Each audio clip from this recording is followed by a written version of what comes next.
This is Magic and Metal, an urban fantasy serial by Rebecca Riles, read for you by text-to-speech technology. In this monthly serial audiobook podcast, I'll read a beta version of each chapter for you. If you love urban fantasy detective stories, then Magic and Metal is the podcast for you. Chapter 6. I needed to get Mara out of the station before she got arrested and took me down with her. The elevator doors sighed open, and I walked into the precinct. It was like stepping into a beehive, humming with a frantic kind of order. Hollow screens flickered against the far wall, cycling through mugshots of humans and supernaturals interlaced with wanted posters. Ghouls with bad haircuts and hags with more warrants than wrinkles. The air was thick with the aroma of burnt coffee and desperation, the scent punctuated by the sharp tang of ozone spitting off overworked processors. Across the room, two uniforms clustered by the coffee machine, their whispers slithering through the stale air. "Found him latched onto some poor schmuck in the alley behind Murphy's," one said, his voice dropping to a low murmur. "Had to call in the night watch to pull him off." I clenched my jaw so hard I could feel my molars grind, like I was biting down on some raw truth that would never be fit for polite company. The cramp in my hand was the least of my problems, but I still flexed my fingers, pushing the tension out through my fingertips as I approached my desk. Let them talk. Gossip was a way for these guys to convince themselves they were too squared away to ever be caught like that, like mice chattering about the cat, convinced its shadow would fall on someone else. As my eyes adjusted to the dim lighting, set low for the sake of the hollow projections, I spotted a familiar silhouette that made my pulse lurch like a cornered animal ready to bolt. Mara Larkin Osborne, the Phantom, lounging on my desk like she owned it. She radiated confidence, playing with the bauble around her neck, but I caught the subtle tension in her posture. A hidden knot only someone who knew her well would notice. The boots, ripped jeans, beads in her top were programmed to slowly change pale colors. "Spencer," Davies sliced through my thoughts like a cold blade, her tone a mix of dark humor and sharp inquiry. "You look like you've just seen your reflection after a night out. Care to spill, or is it your personal horror show?" She tilted her head, her eyes gleaming with the kind of interest you'd expect from someone observing a car crash. Driscoll chatted with Mara like they were old friends, syncing my plan to sneak Mara out unnoticed. I shot a glance at the exit, my jaw tightening. My fingers curled into fists, nails digging into my palms. Of course, she had to complicate things, every damn time. I forced a smirk, burying my hands deep in my pockets, to keep the tremor from showing. Just some family drama stirring up the pot, nothing worth filing a report over. The last thing I needed was a full-on family reunion. Mara? She was like a match hovering over a puddle of gasoline. I knew what would happen if she dropped it. I didn't know when. Davies arched an eyebrow, a smirk tugging at the corner of her lips. "Family drama, huh? Seems that's just the gift that keeps on giving in this precinct." Her voice was smooth, almost too calm for such a pointed observation. She didn't beat around the bush, didn't soften her words. The way she looked at me when she spoke, direct, like I'd better give her the full story, or she'd start digging until she found it herself, reminded me why I took her on as a protege in the first place. No nonsense, no fluff. Davies cut straight to the bone, and she wasn't afraid to press harder if it meant she'd find the truth underneath. Before I could probe into whose family was causing a stir, we reached my desk. Mara, not bothering to glance up from her holographic display, had her fingers dancing across an invisible keyboard. "Hey there, Detective Sellout. How's life as the system's new lapdog?" Her words were a viper strike to my core. I clenched my toes in my shoes. She knew exactly where to cut. Davy's eyes bored into the side of my head, her curiosity practically radiating off her. I channeled the nonchalance of a cat sunning itself.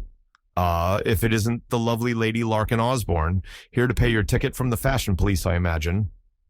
Mara rolled her eyes, her fingers still tapping away at her invisible interface. "Oh, please, as if I'd waste my time turning myself into this circus. I'm here because some script kiddie thought they could outsmart my security system. Spoiler alert, they couldn't." She hopped off my desk. "Spencer," Driscoll interrupted, her voice crisp and authoritative, "Mrs. Larkin Osborne is here to report a break-in at her lab." Apparently, someone's very interested in their research on technology's effects on dragon-human offspring. I trust you can handle this with the professionalism befitting your new position. Her piercing gaze swept over us, and I froze like a schoolboy caught passing notes in class, struggled to keep my face neutral. Research on dragon-human offspring? My pulse quickened, the dragon part of me stirring restlessly beneath my skin. Of course, I managed, my voice steady despite the turmoil inside. I'll take Mrs. Larkin Osborne's statement right away. Driscoll nodded, her eyes narrowing slightly before going back to her office. As Driscoll's footsteps faded, I turned back to Mara, my mind a whirlpool of conflicting emotions. Family, duty, and the weight of my new badge collided like tectonic plates, threatening to crack the facade I carefully constructed. Let's take this somewhere more private, I said, my voice low and controlled. The precinct became a minefield, each desk a potential explosion of unwanted attention.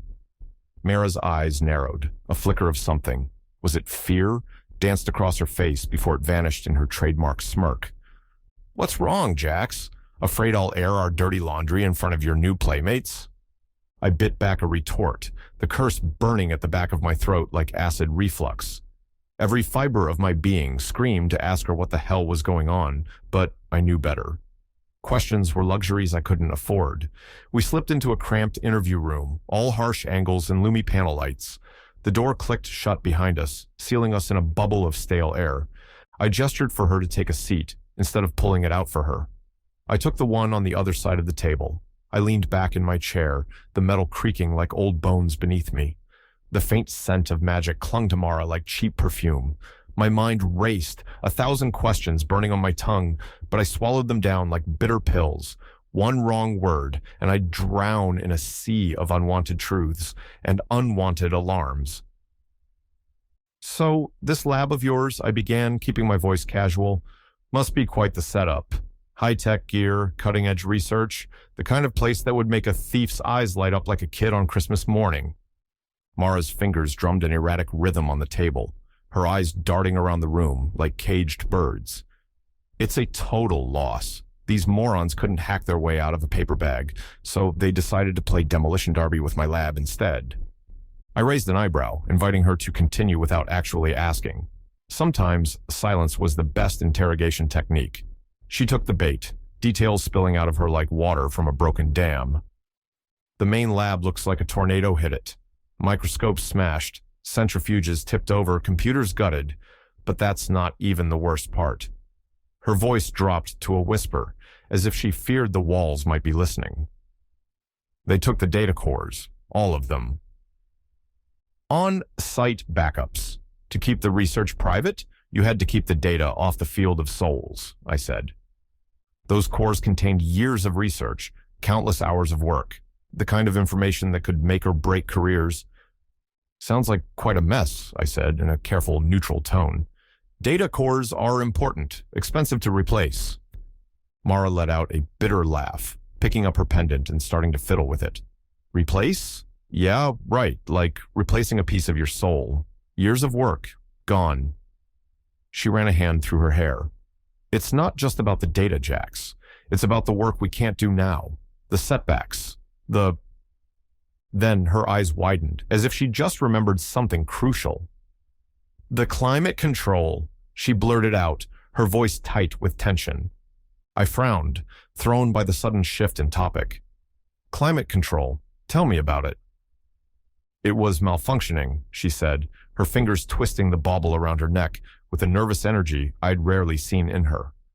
The temperature kept fluctuating, hot then cold, like someone was playing with the thermostat. I thought it was just the lab system acting up again, but... She paused, her gaze distant, lost in thought. I prompted, leaning forward, my curiosity piqued. Her hesitation was driving me crazy. What the hell was she not saying? It wasn't my system. Mara's words echoed in the cramped room. The temperature swings, they were localized, confined to a specific area. Somewhere that wasn't your lab, I pressed. I don't know, Mara admitted. I followed the thermal readings. There's another climate control system, one I didn't know about. It's like there's a whole other place that's separate from my lab. I'm not clear on the timeline of you discovering an issue with the climate control system and the break-in, I said. That was yesterday, before I discovered the break-in this morning. I left and went home instead of investigating the climate control issue. That's Dr. Ellington's problem. Mara's words clashed with the truth. The air in the interview room felt heavy with it. She was lying.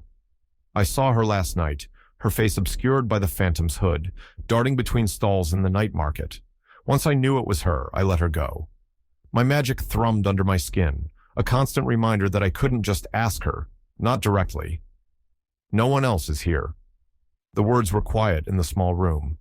No cameras, no recordings, just you and me. I tried to reassure her that she could tell me the truth. Look, I clocked out at 9 last night, went home, binged some stupid reality show about dragon conspiracies, you know, the usual Tuesday night.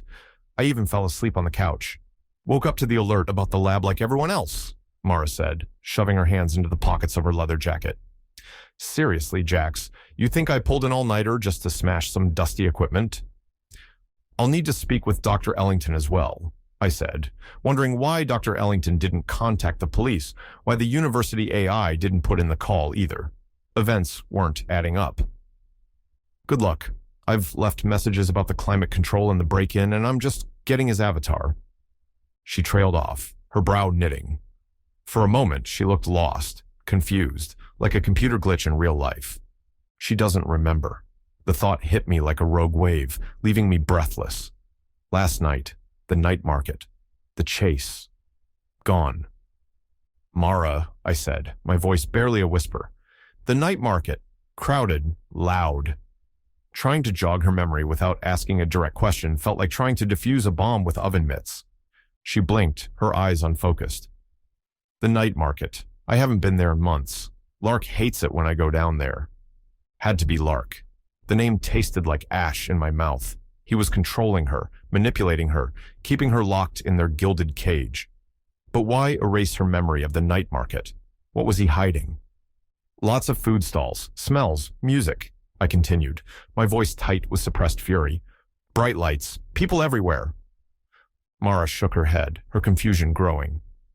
Jax, what are you talking about? I told you, I haven't been to the night market. My gut clenched. This was worse than I thought. Lark hadn't just erased her memory. He'd built walls around the gaps, making her question her own sanity. Just making conversation, I said, forcing a casual shrug. Trying to get a feel for your routine. Helps with the investigation? Lies. All lies. But the truth would trigger my magic, and that was the last thing we needed right now. Right, Mara said, but the doubt in her voice was clear. She looked down at her hands, her fingers twisting her pendant nervously. Maybe you could check your eyeworm recordings, just to be sure, I suggested. The eyeworm. It might hold the key to unlocking the truth, to exposing Lark's manipulations, since his magic couldn't alter those memories. Probably why she got the implant in the first place. Mara closed her eyes, her brow furrowed in concentration as she accessed her implant. The silence in the room stretched, thick and heavy with anticipation. Then her eyes snapped open, wide with a mixture of horror and disbelief. There's nothing there. The recordings from the last 24 hours, they're gone. Subscribe at RebeccaRiles.com/join. I hope to see you in the community soon to read the story as I write it. Thank you for listening.